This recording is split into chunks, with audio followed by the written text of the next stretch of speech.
안녕하십니까. 이번 시간에는 지급 등의 방법인데요. 이 출제가 많이 되는 부분이고 또 이게 지급 등이 이제 우리가 정상적인 거래는 우리가 물품을 주고받으면서 우리가 또 돈이 왔다 갔다 해야 되는데 이거를 뭐 상계를 친다든가 또는 뭐 그 무역거래에 있어서 한 달 동안 뭐 입출금 서로 이게 주고받은 것을 네팅을 하는 것, 상호 계산한다 그러죠. 뭐 이런 경우도 있고 또 이제 일반적으로 우리가 무역거래라 그러면은 보통 외상을 하더라도 뭐 길어야 1년인데 뭐 3년을 초과해서 뭐 돈을 지급한다거나 초과해서 지급을 받는다거나 좀 정상적이지 않죠. 그리고 무역거래에 있어서 이렇게 제3자가 지급하는 거. 물론 우리도 이제 일상생활에 이제 내가 지급해야 되는데 뭐 부모님이 지급하는 경우도 있죠. 카드값 같은 경우에. 그래서 무역거래는 이런 거래들이 좀 정상적이지는 않을 거예요. 그런데 뭐 경우에 따라서는 뭐 그렇게 할 수도 있다 이런 얘기죠. 그 다음에 이제 보통 무역거래는 기본적으로 이 은행을 통해야 됩니다. 은행을 통해야만이 이게 뭐가 남잖아요. 증거가 남는데 이것을 은행을 통하지 아니하고 하는 거래다? 뭐 그럴 수도 있죠. 여러분들 해외 나가면은 은행을 통해서 이렇게 뭐 음식을 사 먹는 건 아니잖아요. 돈을 들고 가서, 그죠? 물론 신용카드를 쓰면은 그것은 뭐 은행을 통해서 한다고 볼 수도 있는데 여러분이 현금을 들고 가는 경우가 있단 말입니다. 그래서 모든 우리가 외국한 거래가 은행을 통할 수만은 없다. 그런데 기본적으로 은행을 통하라는 거예요. 그래서 통하지 않는 경우에는 예외적으로 우리가 이것이니까 이런 것들은 통하지 않아도 된다. 기본적으로 통해야 된다는 겁니다. 특히 무역거래는 기본적으로 그 지급을 하는 거하고 영수를 하는 거에 있어서 받는 거는 뭐 크게 문제가 없다. 받는 건 우리가 받는 거니까 외화의 유입이니까. 근데 지급은 무역거래가 은행을 통하지 않으면 좀 문제가 있는 거예요. 뭐 항공은행까지 가야 되는 경우가 있습니다. 그래서 그런 취지에서 처음에는 이제 상계를 보도록 하겠습니다. 우리가 상계가 우리가 좀 속된 말로 퉁친다는 거죠. 1대1로 상계하는 겁니다. 무역거래에 있어서 수출자, 수입자가 서로 그 금액을 뭐 퉁치는 건데 연계무역, 위탁, 가공무역, 중개무역 이런 말들이 있습니다. 수출 대금과 관련하여 수입 대금을 상계하는 경우다.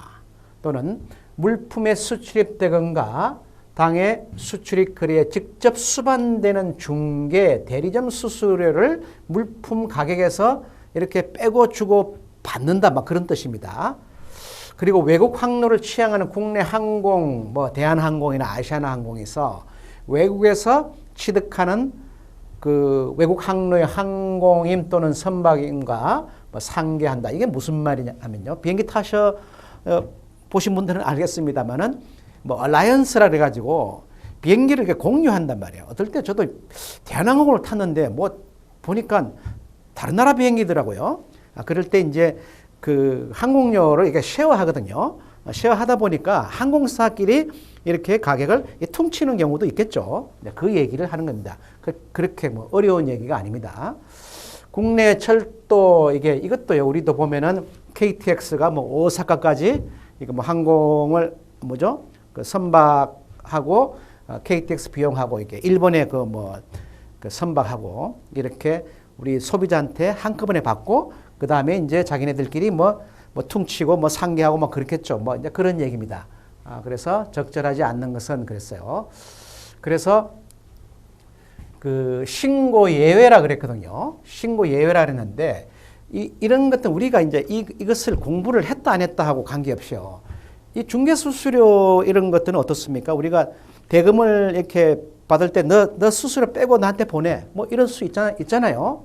뭐 이런 것도 가능한 거고요. 이런 것도 가능하고요. 그런데 여기서는 좀 여러분이 중개하고 중개는 다릅니다. 이 시험 문제 나오면은 어렵습니다. 중개는 수입과 수출이 따로 있는 겁니다. 따로 있는 거예요. 근데 중개는 그야말로 수출입에서 이게 뭐죠? 실제로 수출과 수입을 안 하면서 뭐 전화기 한 통 가지고 이게 다른 수출자, 수입자를 이렇게 릴레이만 해주는 겁니다. 그래서 1번이 지금 이 답이 되겠는데요.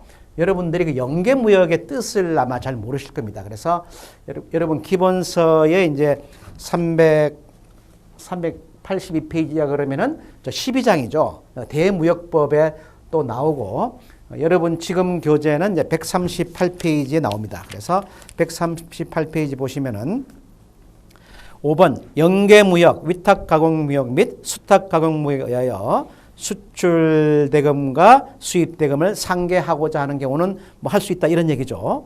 그런데 그 저자가 이게 줄을 하나 그어놓고 중개, 겨의요.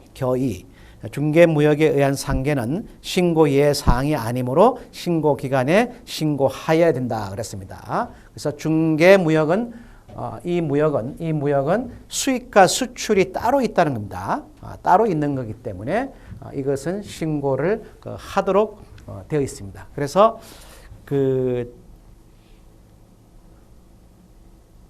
잠깐만요. 그러니까 이게 이제 틀렸다는 얘기죠. 이게 틀렸다는 얘기죠.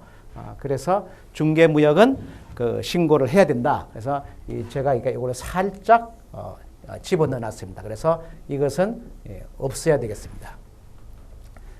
그 다음에 상호계산이네요. 상호계산은 일정 기간 동안에 상대방하고 한 개의 상대방하고 서로 주고받는 것을 그야말로 뭐 외상장부를 달아놓고 한 달에 한 번씩 뭐 두 달에 한 번씩 이렇게 네팅을 해서 뭐 차변잔액, 대변잔액이 나오면 내가 받을 때도 있고 줄 때도 있고 뭐 그런 얘기죠. 그래서 적절하지 않은 것은 그랬습니다. 그래서 아까 저기 상계가 있었고요. 지금 이제 상호계산이라 있었는데 이 상계는 어쩌다가 한 건씩 일어나는 거단 말이에요. 제가 만약에 수출업자다, 한국 사람이다. 그럼 수입업자가 여러 명이 있을 수도 있어요. 그럼 이 사람하고 상계할 수도 있고 저 사람하고 상계도 할 수 있어요. 그래서 각자 따로따로 하는 건데 이거는 어떤 상대방 하나를 놓고 이게 한 달에 한 번씩 이렇게 네팅을 해 나간다. 이제 그런 뜻입니다. 그러다 보니까 지정거래은행을 정해놓고 이렇게 해야 된다는 것입니다. 그래서 이거는 맞는 겁니다. 적절하지 않은 것을 찾으라 그랬거든요. 그래서 통화에 대기 또는 차기할 수 있는 항목은 지급 방법 및 자본거래에 있어서 신고를 요하는 경우에도 신고를 요하는 경우에는 신고를 해야 되는 거예요. 우리가 이게 경상거래가 있고 자본거래가 있는데 뭐 이게 네팅하는 거는 좋은데 그렇다고 우리가 이거는 신고를 해야 된다? 신고 수리를 받아야 된다? 그거는 네팅하는 거하고 신고하는 거는 별개 문제다 이런 얘기죠. 신고할 거는 신고하라는 겁니다. 그래서 적절하지 않는 것은 이게 이제 답이 되겠습니다. 그 다음에 상호계산 계정의 결산을 이렇게 뭐 언제까지 이렇게 계속 주고받는 것을 이렇게 네팅을 안 할 것이냐. 그렇죠? 그래서 어떤 회계 기간을 정해야 돼요. 회계 기간 범위 내에서 원래 월 단위로 하고 필요하면은 월 단위가 아닌 뭐 알아서 하라. 뭐 그렇게 돼 있어요. 그래서 우리 거래 규정에는 기본적으로 월 단위입니다. 결산 주기를 정하여 실시해야 된다. 그래서 만약에 월 단위가 좀 귀찮다. 그러면은 그 회사의 회계 범위가 보통 회계 범위가 1년이죠. 1년 안에서 뭐 2번 하든가 3번 하든가 알아서 하라. 그런 얘기입니다. 그래서 상호 계산을 이렇게 해 놓은 거는 기본적으로 외국환 그래프 보면은 보통 5년으로 돼 있죠. 그래서 답은 2번이 되겠고요. 여러분 교재의 140페이지에 이 상호 계산이 나옵니다. 그래서 이 채권 채무를 이렇게 기장을 해놓고 뭐 기본적으로 월 단위로 이렇게 차변 대변 해가지고 네팅해서 내가 받을 거면 받고 줄 거면 준다. 그런 얘기죠.